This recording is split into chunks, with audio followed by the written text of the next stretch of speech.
Praise the lord. ఈరోజు దేవుని వాగ్దానము, ఆయన నీ పాదము తొట్టిల్లనియ్యడు, నిన్ను కాపాడువాడు కునుకడు. కీర్తనల గ్రంథము 121వ అధ్యాయము 3వ వచనము. సహోదరి సహోదరులారా, ఈ వాక్యం మనం ప్రయాణించే జీవిత మార్గంలో దేవుడు మనకు ఇచ్చే అద్భుతమైన భద్రతను మరియు ఆయన నిరంతర మెలకువను వివరిస్తుంది. మనం నడిచే దారిలో రాళ్ళు రప్పలు లేదా మనల్ని పడదోసే శోధనలు ఉండవచ్చు, కానీ మనల్ని కాపాడే దేవుడు ఎంత నమ్మకస్తుడో ఈ వచనం ద్వారా భక్తుడైన దావీదు మనకు తెలియజేస్తున్నాడు. ఈ వాక్యాన్ని లోతుగా అర్థం చేసుకోవడానికి దీన్ని 2 ప్రధాన భాగాలుగా చూడవచ్చు. ఒకటి, ఆయన నీ పాదము తొట్టిల్లనియ్యడు అని అన్నాడు. జీవితంలో మనం అనేక నిర్ణయాలు తీసుకుంటాం, అనేక బాధ్యతలు మోస్తాం. కొన్నిసార్లు పరిస్థితులు తారుమారై మనం పడిపోతామేమో, మన అడుగులు తడబడతాయేమో అని భయం వేస్తుంది. కానీ దేవుడు వాగ్దానం చేస్తున్నాడు, నేను నీ పాదము తొట్టిల్లనియ్యను అని. దేవుడు మన అడుగులను స్థిరపరుస్తాడు. లోకం మనల్ని పడదోయాలని చూసినా దేవుని కృప మనల్ని పట్టుకుంటుంది.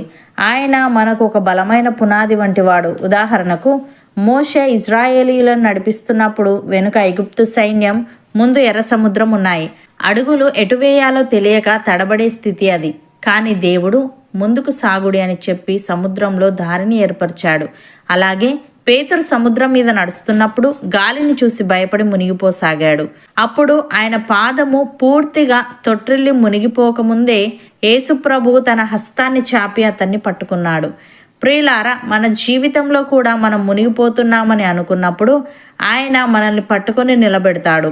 మన ముందు దారి కనిపించక మన నిర్ణయం తప్పిపోతుందేమో అని భయపడేటప్పుడు ఆయన అసాధ్యమైన చోట కూడా మార్గాన్ని సృష్టిస్తాడు. రెండవదిగా, నిన్ను కాపాడువాడు కునుకడు అని అన్నాడు. మనుషులు మనల్ని కాపాడాలని అనుకున్నా వారికి అలసట వస్తుంది. వారు నిద్రపోతారు లేదా ఇతర పనుల్లో నిమగ్నమై మనల్ని గమనించలేకపోవచ్చు. కానీ మన దేవుడు కునుకడు, నిద్రపోడు. ఆయన కన్ను నిరంతరం మన మీద ఉంటుంది. మన చుట్టూ ఉన్న కెమెరాల కంటే మిన్నగా దేవుని దృష్టి మన మీద ఉంటుంది.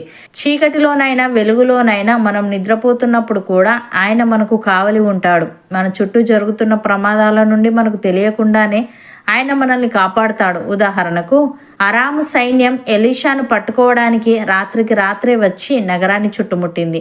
ఎలీషా సేవకుడు అది చూసి భయపడ్డాడు. కానీ ఎలీషా ప్రార్థించినప్పుడు ఆ సేవకుని కళ్ళు తెరుచుకున్నాయి. నగరం చుట్టూ దేవుని అగ్నిరథాలు, గుర్రాలు కావాలి ఉండడం అతను చూశాడు. అలాగే హేరోదు రాజు పేతురును చంపాలని చెరసాలలో వేసి 2 సైనికుల మధ్య గొలుసులతో బంధించాడు. రేపు ఉదయం మరణశిక్ష అనగా ఈ రాత్రి పేతురు నిమ్మలంగా నిద్రపోతున్నాడు. కానీ దేవుడు నిద్రపోలేదు. ఆయన తన దూతను పంపి సంకెళ్లను తెంపి ద్వారాలు తెరిచి పేతురును క్షేమంగా బయటకు తీసుకువచ్చాడు. ప్రియులారా, మన చుట్టూ బంధకాలు ఉన్న శత్రువు పన్నాగం పన్నిన మనల్ని కాపాడే దేవుడు మేల్కొనే ఉంటాడు.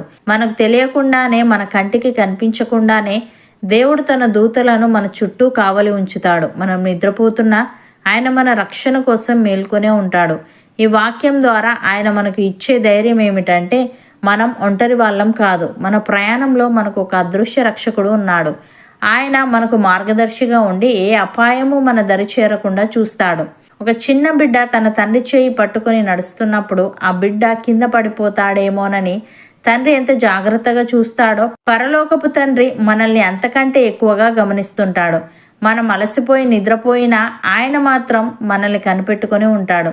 ప్రియులారా, ఈరోజు మీరు మీ భవిష్యత్తు గురించి ఆందోళన చెందుతున్నారా? నా అడుగులు తప్పుతాయేమో, నేను ఓడిపోతానేమో అని భయపడుతున్నారా? గుర్తించుకోండి, మిమ్మల్ని సృష్టించిన దేవుడు మీ పక్కనే ఉన్నాడు. ఆయన ఎప్పటికీ అలసిపోడు, నిద్రపోడు. మీ సమస్యల కంటే మీ దేవుడు చాలా పెద్దవాడు. ఆయన మీ పాదాలను జారిపోనివ్వడు. ఈరోజే మీ భారమంతటిని ఆయన మీద వేయండి. ఆయన మిమ్మల్ని క్షేమంగా మీ గమ్యానికి చేరుస్తాడు. నమ్మిన వారు నాతో పాటు ప్రార్థనలో ఏకీభవించండి. పరిశుద్ధుడా, ప్రేమగల తండ్రి, నీవు మా పాదము తొట్టిల్లనియ్యవని, మమ్మలను కాపాడు, నీవు కునుకవు, నిద్రించవని. కొన్నిసార్లు పరిస్థితులు తారుమారై మేం పడిపోతామేమో, మా అడుగులు తడబడతాయేమోనని భయం వేస్తుంది. కానీ నీవు మా పాదము తొట్టిల్లనియ్యక మా అడుగులను స్థిరపరుస్తావని, లోకం మమ్మల్ని పడదోయాలని చూసినా నీ కృప మమ్మల్ని పట్టుకుంటుందని తెలియజేశావు. తండ్రి, నీకు స్తుతులు. దేవా, మాకు తెలియకుండానే, మా కంటికి కనిపించకుండానే నీవు నీ దూతలను మా చుట్టూ కావలి ఉంచుతావు గనుక మేము నిద్రపోతున్నా నీవు మా రక్షణ కోసం మేల్కొనే ఉంటావు గనుక నీకు కృతజ్ఞతలు చెల్లిస్తూ మేము మా భవిష్యత్తు గురించి ఆందోళన చెందక నీ అందు నమ్మిక ఉంచుటకు సహాయము దయచేయమని ఎలీషా పేతురు వలె మా పరిస్థితి ఏదైనా మా చుట్టూ బంధకాలు ఉన్నా మేము మా భారమంతటిని నీ మీద వేసి నిశ్చింతగా ఉండుటకు కృపచూపమని క్షేమంగా మేము చేరవలసిన గమ్యానికి మాలో ప్రతి ఒక్కరిని నీవే చేర్చమని యేసుక్రీస్తు నామమున ప్రార్థిస్తున్నాము తండ్రి. ఆమెన్.